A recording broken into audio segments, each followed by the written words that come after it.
All right, before we get into today's episode, I wanted to give everyone a heads up that the live event guest passes will be going on sale very, very soon in the next few weeks. And many of you have been asking about them. So I wanted to let all of you know that we are listening and we are getting ready to release those to you.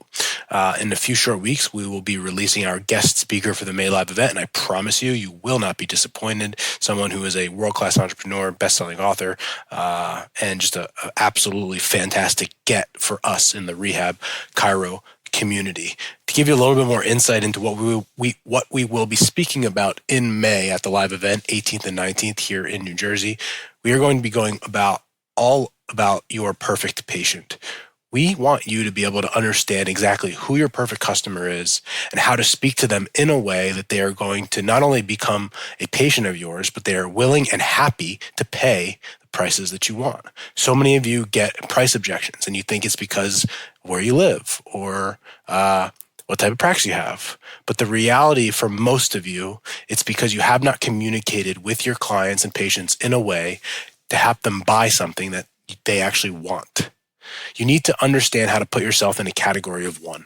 If you are getting price shopped with other chiropractors, physical therapists, acupuncturists, healthcare providers in your area, it is because you do not understand your customer, you do not understand what you're selling, and you have not communicated to them how they should buy. This switch in thinking is something that will make you seven figures in the course of your career. And if you don't figure it out, you are going to be forever broke, frustrated, and burnt out in your practice from now until the end of time. And I don't want that for you. So May 18th and 19th here in New Jersey, it is going to be world class, as all of our events are and always will be. I can promise you that. If nothing else, you will get around a group of high achievers in the community. And we don't accept BS and we don't accept negative thinking. So you are going to be put in an environment where you'll be forced to grow, forced to be in a position to be successful. I can't wait to see each and every one of you there. Next week, I will preview some of the other sessions that we have going on. We have a full slate. So again, I could not be more excited, and be ready because those guest passes will come out in a matter of weeks. Today's episode, we have a repeat guest, Dr. Angela Francis out of Rhode Island, and this may sound familiar to you because she has been on the podcast before. She is someone who joined our program, our community, in 7 months, I believe, before she was ever in business. And she took off like a rocket ship. So I interviewed her back then because she was doing so well. And then as we talk about in the episode, she almost had so much success so quickly and she wasn't ready for it. And so she had a period of time that was challenging for her because it's almost like her mind and body needed to catch up to the business that she had created, a victim of her own success. You can also thank her for this latest series of episodes. Angie is someone who I will listen to because when she says it, it's usually true, which is a great quality that she has. She said to me about 6 or 8 weeks ago, Justin, people really enjoy when you have guests on the podcast. You should interview some more people. And so I listened to her and now we're here. So she was one of the people that I knew I wanted to interview again. She asked me if she should be on it again. And I said, absolutely, because of how she explains things, how she's able to share and communicate, and just the level of honesty and integrity that she has. She is someone that I believe is such a leader in our profession and that we just love having around in our community. So for all of you guys that have been listening to the podcast for a while, I think this is going to be such a valuable episode for you because you will go and hear the difference between Angie of, a year and a half ago and the Angie of today. It's amazing to watch her grow, and I think you will understand and see the same. I can't wait to see all of you in May, but until then, enjoy this episode, and I'll talk to you soon. What's up, everyone? Welcome to the Business School for the Rehab Chiropractor. Class is officially in session. My name is Justin Rabinowitz, and I am a rehab chiropractor on a mission to teach you, a fellow rehab chiropractor, the exact tools and systems I've used to build my own successful rehab chiropractic practice so you can do the same. I hope you enjoy, and please subscribe. Dr. Angela Francis, tell me the number one mindset shift you've had since pre-Biz 101 Mastermind to today. The biggest shift I've had, I definitely have a higher level of thinking, thanks to you. And it's that confidence that I have now compared to when I first started. As you know, I was very hesitant at first. And like you always preach, speed kills. And I wasn't fast at first in certain ways, but I've definitely I've learned a couple lessons along the way. Love it. And this year feels definitely different from the Good. first year. And we'll dive into that. Before we do, tell us where you're located, when you graduated, and what chiropractic school you went to. So I am located in North Kingstown, Rhode Island. My practice is Synergy Chiropractic and Sports Rehab. And I went to University of Bridgeport for chiropractic. When did you graduate? May 2021. May 2021. So we're still in it only, 3 years, or 3-year anniversary in a few months. Yeah. And how long have we had our own practice? Since October 22. Got it. All right. So that's to set the scene. And for the audience out there, you probably have heard Dr. Angie because she was an original guest on the podcast and one of the most listened to episodes of all time, to the point that I replayed it because I just want listens. And you're good on audio. So we're having you back for a part 2. Now, there's a little context here that I want to bring back. So we had you on because you started out and you did unbelievable to start, as slow as whatever stuff you just said, not really true, because you got your practice started and you made a lot of money quickly and you had patience, and it was good and it was great.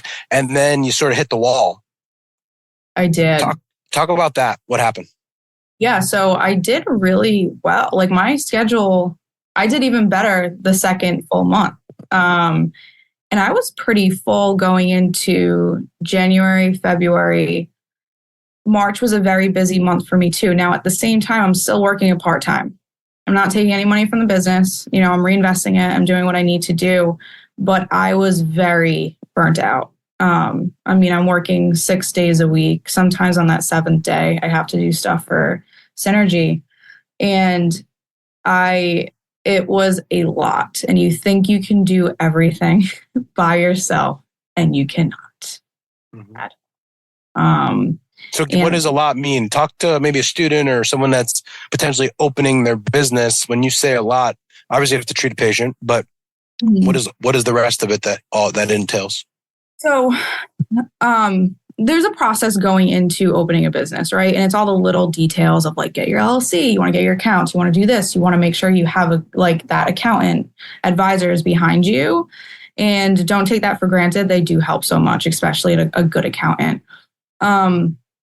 And so now all that's out of the way, right? We have the space, we got all those details. Now it's like we got to look at the org chart. We got marketing, sales, operations, finance. You wear every single hat. And on top of that, if you're also working a part-time because you need to offset some salary, okay, that is a lot to handle as one person. So I used to personal train on Tuesdays, Thursdays, Saturdays, and then it was Monday, Wednesday, Friday devoted to Synergy. Now I got full on Monday, Wednesday, Friday, and I was full Tuesday, Thursday, Saturday. So and that is just the operations part. When am I supposed when you say, let me pause for the audience, because I know, just to give them context, when we say operations in the business, what does that mean? It means like doing the thing, like treating the patient, answering the phone, scheduling. That would all fall in that operations category. So keep going. Correct. So when you're completely full, what's the rest of the org chart, right? So we have marketing. I was not doing any marketing. It was very minimal. It was like, oh, I have 10 minutes here. Let me post something. Oh, okay. Tuesday from maybe like 1 to 3, I'd go meet another clinician or someone in the community. It was very sporadic. I couldn't plan the way I wanted to. And then it would start to get my mood really, really down because I knew I could do more, but then you're nervous to take away money and all this stuff. So then then you realize you start getting no's. And yeah, that can be a ding to you and your confidence, but then you're like, well, I got to work on sales. But when did I have time to really practice sales, maybe with other people or, with people in the group or watch all the videos? I could not find my time to do that. And then there's finance, and you got to keep your books in order. And, as time goes on, you wait till Sunday to look at your books and start putting things, and you forget some of the stuff that happened. So your organization just goes down the drain when you have a lot of that going on. And so when you sort of, were feeling it, so to speak, and I don't know, rock bottom seems dramatic, but I know it was tough for a while. Was there a moment or something that happened that started to pull you out of it? Was there a realization? What happened? It was, so in hindsight, I wish I actually hired someone back in March. That's now though. But at that moment, I woke up one day and I was exhausted. And I'm like, I had to change something. Like, imagine if I'm doing so well now. Imagine how much if I put into marketing, what I could actually do. Mm-hmm. So that's when I was just like, you know what? I have to let down my clients' personal training and let them know I have to get on this. I'm 100% in this. Yeah. So I think, so you were doing the 3 days a week and you're doing 2 days of personal training. And I think there's a few things to dive into here that will resonate with the audience. The first thing to understand that all of us listening to this podcast, we do what we do because we genuinely want to help others. And I know that's almost like said in passing, because it's so normal for us, because that's where we are. Whereas, on Wall Street, stereotypically, like they're there to make money. Like that is what they do. We are in healthcare because we essentially get our rocks off by helping other people, with means that if we can't, we feel like we're going to let them down and disappoint them. And so I think that the recognition for everyone listening and for ourselves is that if we can't, we're going to let ourselves down if we're afraid to let others down.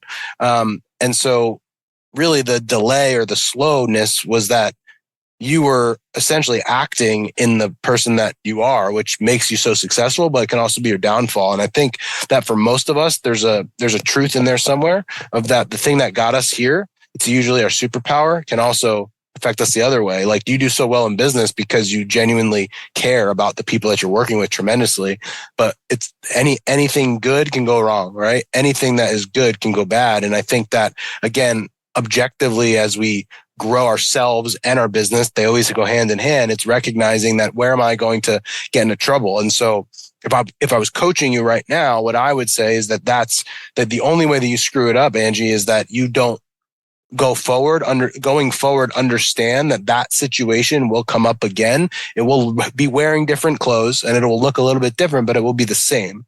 And so what might that be? It might be an employee that you have who it's not the right fit for, and they shouldn't be doing it. And you're afraid to let them down, and you keep them around 6, 8, 12 months longer than they should. It affects you, it affects the business, and it affects them. And it's not doing anyone favors. And I think that's the point, that higher level that we start to kind of get, where we understand that situation isn't in isolation. That person that doesn't want to let people down, Angie, rejection, whatever, like that is who you are. We don't need to change it. We just need to be aware of it and just not understand that it's not going to happen. So that would be my sort of 2 cents on that. I also, it's interesting when I get to talk to you because you've been in our world for so long and your level of thought is so high now that's why I had to stop you and say, org chart, like give us an explanation. And the reason why is because part of the problem that I know I face is that I make you aware of all of the problems that you have in your business. Whereas as you were talking, I was almost like laughing a little bit because 90% of the chiropractors out there, they never thought of it as an org chart. They just treat patients. That's what they do. And for you, you knew that there were other things in this business, marketing and sales and finance, that all needed to happen. And you knew that they weren't being executed, which puts you in that position of like something has to change. And then the final thing that I'll say before we sort of go to the next thing, because you tell such good stories and have such insight, is that sort of that moment where you say no more. A lot of our patients are in that boat too. And understanding that from a marketing standpoint, I talked to someone before and it was, why didn't that patient commit to a plan? It was like, they're not ready yet. Really, the answer is it's not bad enough yet. And so again, for me and in coaching you, I would say for you and the audience out there, I think to be a higher level, human's a bad word, to reach a higher level of consciousness in life is that we don't always need to get there. Like how does Angie not have to get to that no more moment? Like 3 to 6 months earlier that I've always said, I don't like to drink because I don't know how to feel like that the next day. It's like that one step before it gets that bad. Let me just make a decision so I don't have to put my hand on the fire and get burned. And I think that for all of us, there's lessons in this to sort of learn. As I said in the Facebook group or the Slack channel, the work works on you more than you work on it. And those are the lessons that we're taking at every step of the way. Like, I mean, I want to get just other examples, like in marriage, right? How many people talk about their marriage, the first time they discuss it is when they're in therapy, ready for a divorce. It's like, this would have been useful 6 years ago when it started. So all of us have these moments where we can sort of take them and move them along. So let's go. So you understood that you needed to fill the org chart, started with that. So who was the first hire that you made? What did you do? What changed? So when I did leave the training, I actually was still by myself though. Okay. Talk through that. So I was just like, okay, well, I just need to drop a job and I'm going to be fine. I'm going to go in this 100%. So I went into it 100% and it was going well. I still felt burnt out though. Like there was still like that residual, like uneasy feeling. Now I have to really support myself. So there was a lot of roller coaster emotions in the first year. And I think, I listened to Layla Hormozi a lot and she really pinpointed it, like, and I want to address it today, like being in business can be hard, especially if you're alone, and that was something we talked about too, is why I didn't want to give up the community at the gym, because it was a community. Mm-hmm. I was with people. Coming in here, I'm alone in my office. And so when you're doing all that, like I truly think the first year is such a roller coaster of emotions, because, 1 month you're super confident in yourself. The next month you're not. And you're like, what am I doing this for? You let money be your driver too of your success. And it doesn't mean like it should never be like that. Granted, the money makes the world go round. So we need it. But it was still really hard for me the next couple months after that, because, like I said, my emotions would be too high or they'd be too low. There was no in between. And I want to tell people, like, you have to separate your emotions from the business. You have to look at numbers. You have to do that. And that's what I really want to tell people, that like going in your first year. So dive into that a little bit more. You said separate emotions from business, but give me more context of what that actually means to you. So like, especially what we do, we're going to get no's, right? For example, you're going to get rejected. Like that does not reflect on you. Like you said, like it's okay. You get better at sales. Yes. But it's not the end of the world. You have to go get better at, learn from your mistake, go get better at sales, or go do a better marketing message. Right. So when you start to get past that rejection phase in this business, you're just like, okay, whatever, like, let's go get another no, mm-hmm. Let's go face this head on. But make it to where it's a lesson where you're going to get better. Mm-hmm. Like, all right, like, where did I screw up? Oh, I suck. All right. That's why. Let's go. Mm-hmm. Mm-hmm. Next one, I'm going to conquer this. So, that was something, or if I didn't hit my revenue, I was like, I'd freak out. I'd absolutely freak out. And I'm just like, instead of just looking at that number, like I should have looked at my other numbers. Like, okay, what were my marketing units? They weren't high because I was burnt out. I just didn't have it in me to go do it. Like, suck it up. You want to run a business. This is what you have to do. Yeah. And that's what I mean. Like, take the emotion out, run the numbers, and it would correlate. I would, 1 month I do really good with marketing. The next month I'd have an amazing revenue month. Mm-hmm. And so it's like, stop letting your hormonal issues happen. Like, just look at the numbers and know what you have to do. I think that I love what you're saying. And I think there's a couple layers to this as we can dissect. The first thing that you talked about is know your numbers. But I think the next layer of where you got to is the answer that we try to preach. I say it all the time. And I know people like nod their head yes. And they get it, but they don't get it. In that when I say know your numbers, that doesn't only mean the revenue or the numbers in the bank. Like, that is a number and it is important. I'm not saying it isn't, but that is the outcome. right? And if you don't do the inputs, you're not going to get the right output. And so, Angie, what you said is if we can trick ourselves, we literally have to trick ourselves into looking at the controllables, which are the inputs, which are the marketing units and the amount we're training sales and the amount of opens we're doing on Instagram and the amount of gyms we're speaking in or the amount of people we're getting in front of. Those are the only things that we truly, truly, truly can control in this business. Now, most of the time, from our experience, as you stated, when you control the inputs well, the output is going to take care of itself. Eventually, maybe not today, but eventually it will. And I think that you can be hormonal. I'm good. You can be emotional. I don't care, but be emotional about the inputs, not the outputs. Like I would rather you be mad at yourself because you didn't do your marketing units because that's a decision, right? That is a decision that you're making. You could do everything right and have a great whatever, and you still might not always make the money you want for whatever reason. The credit card processor might break. Like that is a possibility. And so I think that again, I'm going to say it here and people are going to be like, I like that. And they see it on Instagram, focus on the process, be a process. And like they write it down, but it's hard. It's very, very hard. But if we can, it's discipline, I think, to understand that number one, you need to know your numbers. Number two, I need to know what numbers I need to know. And number three, that it's more so the ones I can control is the input, the action, not the output, which is the income typically or the profit. And so for me, that's where I would say like the coaching comes in is to pound it into your heads of like, yes, those are the things because you're saying all the right things, but getting to that point is often significantly more challenging. Let's move forward a little bit. And so as you grow and as the business grows, we look at an org chart, and traditionally an org chart means what people sit where. And as you mentioned correctly, it's in the beginning when you own the business, you sit in every seat. And so the next step was, how do I find someone to help me at least part-time or something to outsource something in the business? So what was your next move? So end of September, I hired a marketing assistant. Mm-hmm. And like I said, I wish I hired her back in March, even when I had the two jobs. Well, it probably would have been better in March because you had the two jobs. Yep. It would have been amazing.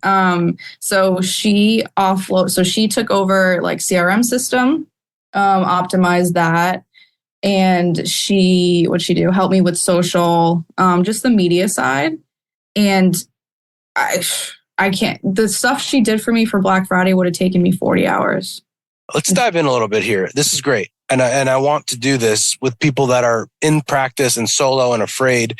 I think one of the challenges is when you've never hired people or you've had a bad hire, we look at it as an N of one. It's like, if I give them money, like I'm losing money. And I get it. Like I understand. But what you're talking about and what I want to teach all of you guys is that when you hire someone, you're supposed to pay them to help you grow more. Now it's hard because you're literally in the beginning. It's like I'm giving them $3,000 of my money with what am I trying to get out of it? So talk about a little bit through like maybe some of that realizations or some of the growth of the business. What like tactically were you able to put out into the universe, whether it's marketing material, whether it's Black Friday, like what were the things that this person was able to aid you in that you didn't or couldn't do on your own? Yeah. So first off, it is hard to come to terms with you're about to give away your money. That's an extra I can go take a weekend somewhere. Get over it. You're fine. Don't speed kills, right? Mm-hmm. Don't wait. Just like if you already know you feel like you should hire someone, go for it, especially if your numbers say so. I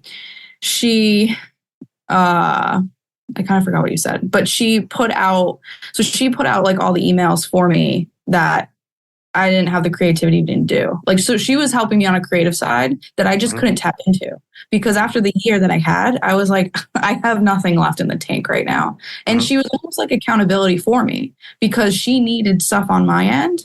And I'm like, okay, I gotta get this to her. So I honestly have become more efficient since, and it was like, and you've said a bunch of times, right? Like you ingrain this in us where you're like, you can get really sloppy by yourself. You got to set your goals. You have to set your time blocks. You have to set deadlines for yourself. I mean, Justin, I've been hearing you say this since April of 22? Like sometimes you have to learn for yourself. Like, and trust me, I've taken everything from you. Like, you've helped me grow to a level of myself too that I never thought that I could even get to personally. Mm. But I noticed that I'm just like, all right, like this was a lesson that I needed to learn on my own. And I did. And so now, fast forward, I just hired her full time instead of waiting. And I could convince myself another 6 months, like, no, I want that profit. No way. Yeah. So I love it. And I think the key point that you mentioned, which like when you're solo, I try to like get people to see it and to like try it, is I know things about you guys that I see that you guys don't really see. And this isn't like an argument. It's just the facts. Like you guys, I'm lucky in the type of coaching that I do, in that some of my friends own like gym masterminds, and there's nothing wrong with fitness. And there's a lot of people that are world-class business owners, but the barrier of entry to own a gym is low. And what that means is that you might get people, you never know, that they might have not even graduated high school. They might have not had to go through the process of going certain bullshit basically to get into gym ownership. And they might literally not have what it takes to be able to operate a business and to be accountable and to show up on time. And like, not always, and I'm stereotyping, but it's just in order to get into my group as a chiro, there's a certain amount of bullshit. There's a certain amount of accountability. There's a certain amount of responsibility that every single person needs. And so when I look at that, I know like you had to show up to class enough. You had to understand how to play the game enough. You had to study in a way enough that knew that you could pass the test and pass the boards. And even if you cheated, you still had to figure out how to do that. Right. So all of those things happen. So I know that coming in, that if something or someone, you know how to play the game. And the reason I say that is because when you go into business specifically by yourself, it's a free for all. For some people, having another person, as you're mentioning, is that it just creates that structure and stability that you already prove that you thrive with. And so at some point, I don't care that you're tired and I don't care that you're burnt out. I know that because of who you are and you got to this point, that independent of that, if your marketing assistant needs 5 minutes of videos, you're going to get it to them. And for a lot of people, that's what they need, right? Now, I think the next step, and one of the disciplines that I have with myself, is that I want to produce at the same level personally, because that's my standard. Now, it's a lot easier. It's a lot easier when I know that I have 12 mouths to feed, right? Because if I don't figure it out, like it's Armageddon. And going back to who we are as people, we care a lot about people. I care about my team. And so I would feel horrible if I didn't do my part and it affected them.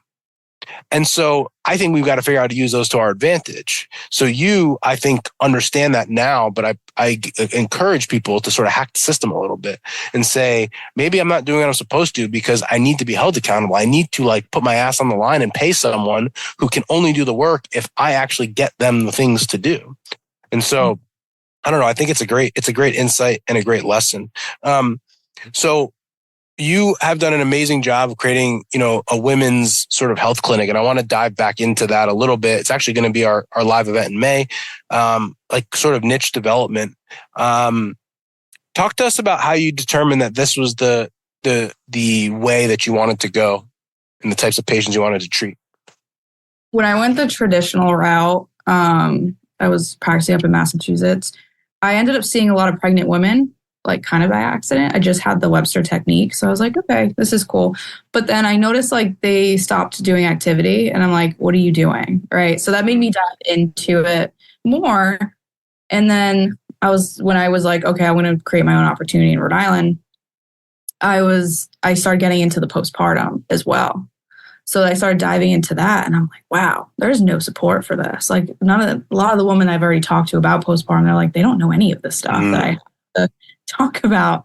And I'm like, wow. So I use like I've been a coach for 10 years, right? And then between the chiropractic and then I'm like, okay, like I've taken other PT certifications and then I started doing a lot more women's health certifications, like putting that in there. I just noted such a it's just been amazing what I could do for postpartum women, especially. Like that has been so fun. And yeah, obviously I do the pregnant women, but I still see them pregnancy and then postpartum to make sure that they're on the right track. And it's just the knowledge that the lack of knowledge that there is out there for postpartum women on how to return to exercise and how their body has changed afterwards. It's just, especially C-section.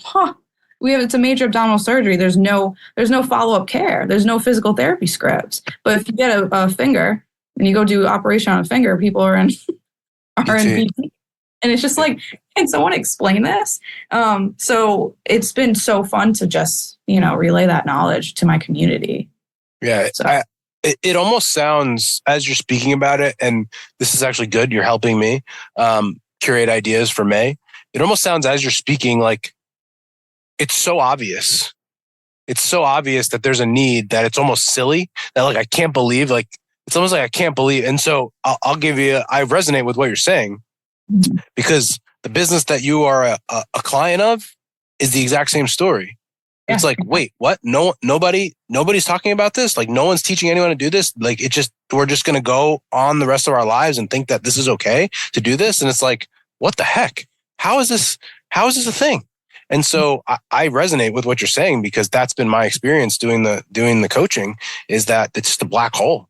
And so to me, it almost sounds like step one of a niche development is like, if it feels easy and logical, it's probably like we're in the right place. Yes.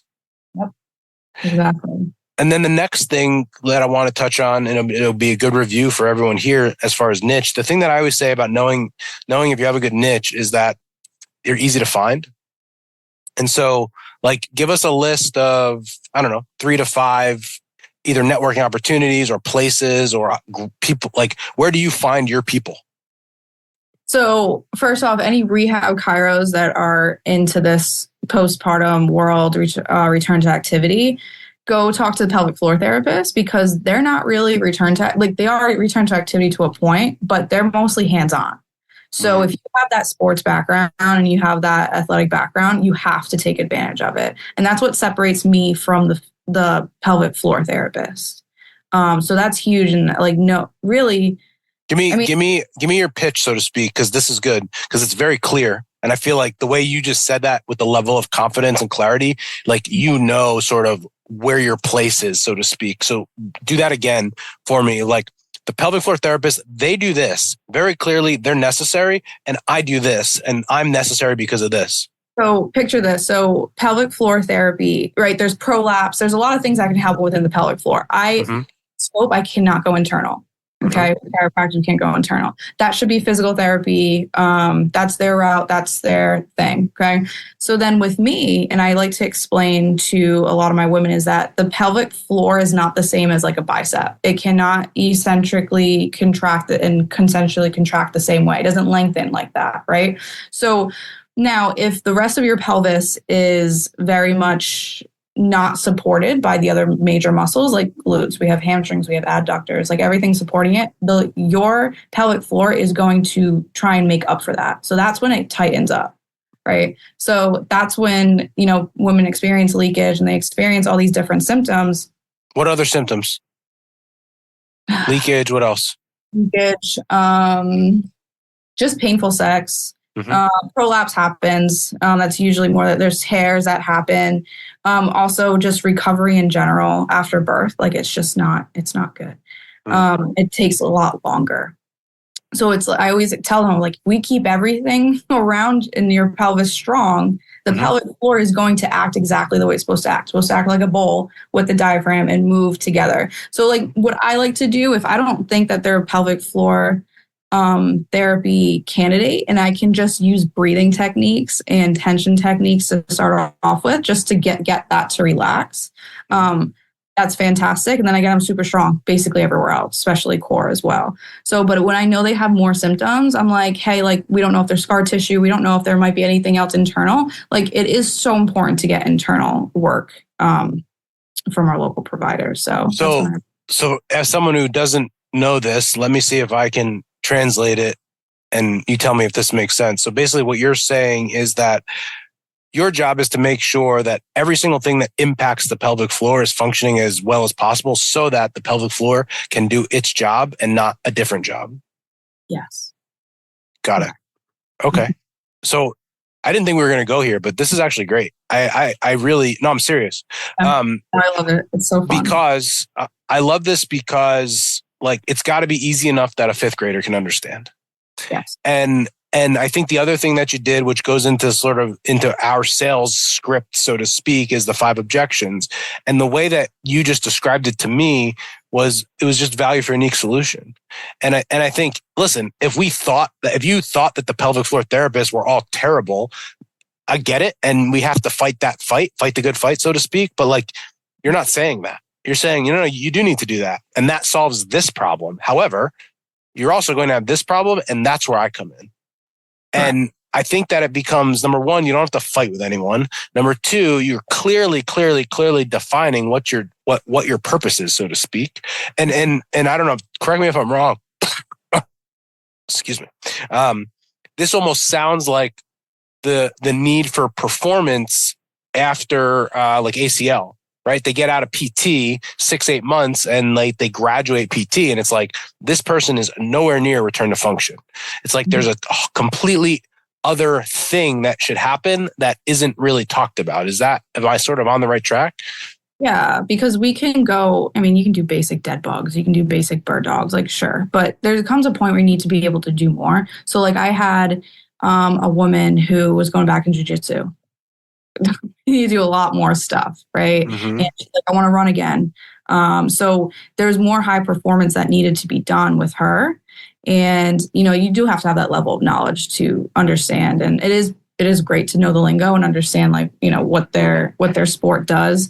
But, I'm not doing the basics with her. Like there's going to be more towards the end where there's going to be some jumping techniques. There's going to be some performance. Like it's not like my whole thing in here too is like, I'm here to challenge you. I almost say my pitch honestly is like, I'm a medical personal trainer. Mm-hmm. My first phase is I'm going to get you out of pain. We're going to get you out of fast. I'm going to give you long-term solutions. And then the end of it, like you hurt your back doing a kettlebell swing. Well, we're going to do the kettlebell swing in here. We're going to work on we're going to deadlift. We're going to do all that in here so that you're confident in my office before you go out. I'm not going to make you, hey, go do it. Let me know how it goes. Absolutely not. Yeah, I think it's great. I think I had the conversation with Jenna Lagana today, and she mentioned she was almost hesitant to say like the high end strength and conditioning. And I was like, listen, there's no shame in the game, right? These people are coming to you. Your specific people are coming to you with a specific problem. And there's nothing wrong with traditional chiro. There's nothing wrong with traditional PT. However, for the types of people that you're talking about, jiu-jitsu, high level jumping and running, we have 2 options. We can either do the basics and then send them to somebody else, or if we believe within our business model, and it's in our scope, it's in our business model, it's profitable, and we think we're the best option, it's silly to have someone else do it. And so, at that point, it's like, if the business works and we can do that, then we should build a business around that. And what I believe is that we are so uniquely qualified because of you have a personal training background and a sports background and a physical training background and the medical side, the chiropractic side, that again, someone wants to roll jujitsu and they are postpartum. Where else are they going to go? Where else are they going to go? It was a no-brainer for her. She's like, yeah, I had my CrossFit women too. It's high performance. It's like, they don't even bat an eye. They're like, yeah, I need this. Thanks. And so the next thing that I would say as you're talking through it, this is great. Thank you. I'm going to go back and listen to this. The next thing I would say is that from a niche standpoint, actually, your version of a niche, and like if Strive to Move was in your town, in theory, we're actually going to many of the same places. However, the messaging is different, right? So we would go into a CrossFit event and say, like, if you have shoulder pain, you want to snatch overhead, we could get a guy, a girl, whoever to do that. For you, you're going to the same group and saying, if you want to overhead snatch and you've had a child or postpartum, prepartum, like, here's the problems that you're going to face, right? So it's the same person, the same audience, so to speak, but the messaging is what changes. Yes? Correct. And I mean, don't get me wrong. I'm doing workshops and I see both men and women. So but time out. We gotta be clear. We gotta be clear because this is where actually newbies get in trouble. Right. So I want to be very clear. They get in trouble because it's like, oh, I just treat everyone. There's a difference between who you treat and what your messaging is. You are well qualified to treat me, to treat Dell, to treat whoever, right? That it's independent. Like if I was in your town, like I'm getting treated by you, it's irrelevant to me. But that's different from the messaging that you have. Because if you go to the gym or you go to the community center and like, well, what do you do? It's like, well, I help everyone. Well, like nobody is going to become your patient. Right. So I think that is a key nuance. And that's why I cut you off, because that's why I see in new grads so much and but scarcity mindset, right? It's like, I'm just a general, like I help anyone that has back pain. And it's like, we can't play that game, right? We can't. No. And I did completely change my messaging. Even on my website, I say I help women. I don't say like I help people with chronic pain. I say I help women. And especially when I do see my crowd. And even if like we're doing a back pain workshop and I didn't specifically talk about, or like the owner didn't mention like postpartum or anything, I specifically go into that, like how many people have had children here. And then they respond with like, yeah, my body's never been the same since then, but I let it go. And then I'm seeing them 20 years down the line.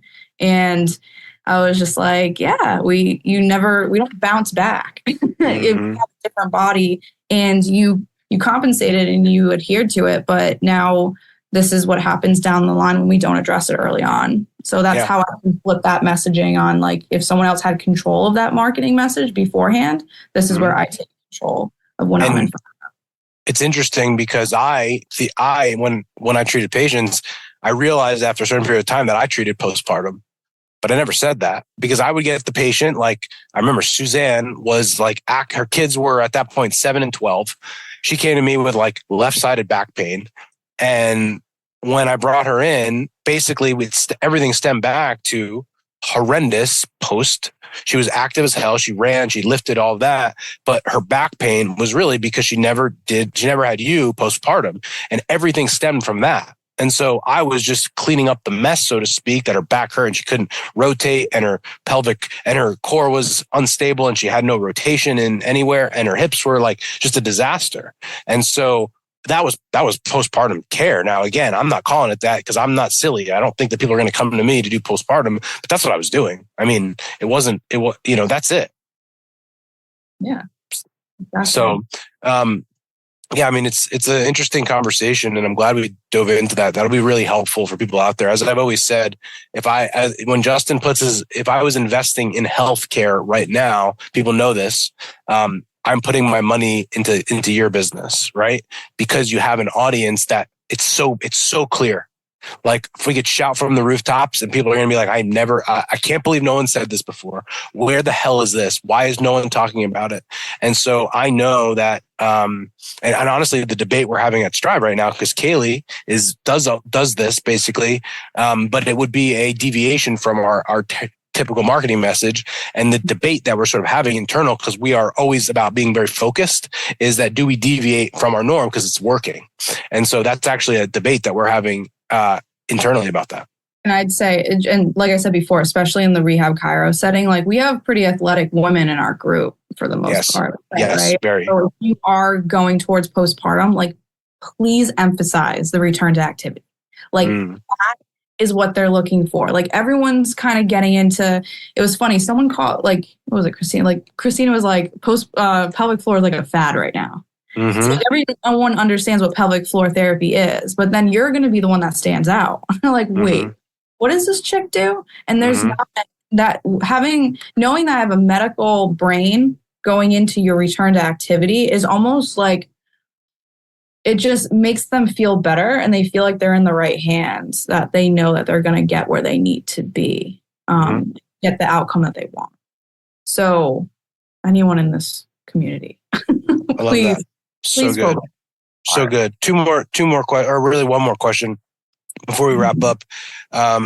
People that are listening to this, following me online or follow the stuff and are lurking in the background and are hesitant about doing ChiroBiz 101 or joining the community, what would you tell them? Oh my God, you have to do it. I have my friends I mean, I have my friends, they reach out to me. They're like, can you, I was like, would you just go to Justin? Like, I can't coach you. Like, it's not my place. And you've broken it down to like the most simple level of like how to understand it. Right. And I was like, I kind of told you before, like I kind of grown with you. I've seen you in like your beginning stages of coaching, and I take in everything you've ever told me. And then, as you keep growing, you even have higher level things for us. And me and Mike Edwards were talking this morning. He's just like, this is priceless. Like this is a lifetime, like we're in it for life, essentially. Where else are we going to go for the value that you give us and the community that we have? Like the other day when my whole back issue happened, I reached out and I was like, hey, can someone help me with this situation? I had 2 calls that night from our community. Wow, Right? that's amazing. Mike was like, what the heck? Like, and then I got to see Mike and Mike was in my community, obviously, but then I actually converted him. Yeah, you did. Thank you. No, you did. And he's a PT. And he's a PT. He is a PT. And so you literally lay everything out. Like they're literally, you can't fail if you just do exactly what you say. And you have to practice it though. Like this isn't something like I just read everything one day and the next day I was able to put it into play. Like, no, there's a reason why I did your program before I even started. I knew like why I'm getting an employee. She keeps me accountable. I needed a coach. I have a coach for everything. So it keeps me accountable in it. And when I'm stuck somewhere, like I know I can reach out to you or someone in the group where I'm just like, hey, I want to make the decision on hiring my full time. And, we sat around the round table and I was just like, please explain to me why I can do this and make me sure this is the right decision. And like, who else are you going to talk to about making this decision? If you're in business alone, it sucks. Like, I don't feel like I'm in business alone. I've made amazing friendships in this group too. It's been fun. That's awesome. Well, I appreciate you saying that. And before we go, I want to make sure that I express gratitude to you because as you said, you've been here very much since the beginning. And I still remember the phone call we had or the Zoom we had where you said, like, I felt like you were speaking to me directly. Like I felt like you understood me. And I think that was something that I'll always remember as a moment that I was like, all right, I'm doing something right. And it gave me the confidence to continue and push on. Because early on, you're just putting your message out there. And you're like, fuck if I know if anyone's listening. So I remember that call and I remember you saying that. And it gave me the reassurance and the confidence that I was on the right track. And as you said, all these years later, not 2 years later, which feels like a lifetime, but we're in a much different place. And the other thing I appreciate what you just said was that, it is a core value of mine to continue to grow. And the best compliment you can give me is like 2 years ago, that was terrible. Now you're finally starting to get it. And then I hope 2 years from now, you say the same thing, which tells me that I'm just fulfilling on my core value of growth and learning all the time. So I appreciate you very much personally. You're an amazing professional. I said it to you on the first podcast, say it again. You are at the forefront. You will continue to be in this space of people who are paving the way for other females that want to be in your world, in your space. And you've shown it's possible. And at every level, you will continue to do that. And so I have tremendous appreciation and respect for you. And I wanted to thank you for that. Thank you. I really appreciate it. I'm excited. You should be. You've done amazing. Before we go, give everyone on here your social or however someone could reach out, find you. At Dr. Angie, ANGIE _synergy Cairo. Got it. Okay. So we will link that in the show notes. And if any of you guys out there want to reach out or follow along, please make sure that you do that. Angie, I appreciate you. And we will talk to you soon. Thanks, Justin. All right, guys, we are at the end of the podcast, and you know what that means. It is time for me to beg you, to plead you, to encourage you that if you are listening to this podcast and you are getting a lot of value out of it, just remember and think about what could you get if you actually let me coach you live and in person, one-on-one in our group of mastermind members. So here's what I want you to do. If you've been listening to this podcast for a long time, getting a lot of value, but have not taken ChiroBiz 101, I want you to go into the show notes. In the show notes, we have a link. It is go.rehabchirocoach.com/strategy call. That is go.rehabchirocoach.com/strategy call. I want you to book a strategy call with our team so that we can see if you are a good fit for ChiroBiz 101. At our last count, we have gotten our clients 177% growth from that program. So if you haven't taken our course and if you listen to the podcast and get value, I want you to book that call. I'll see you later.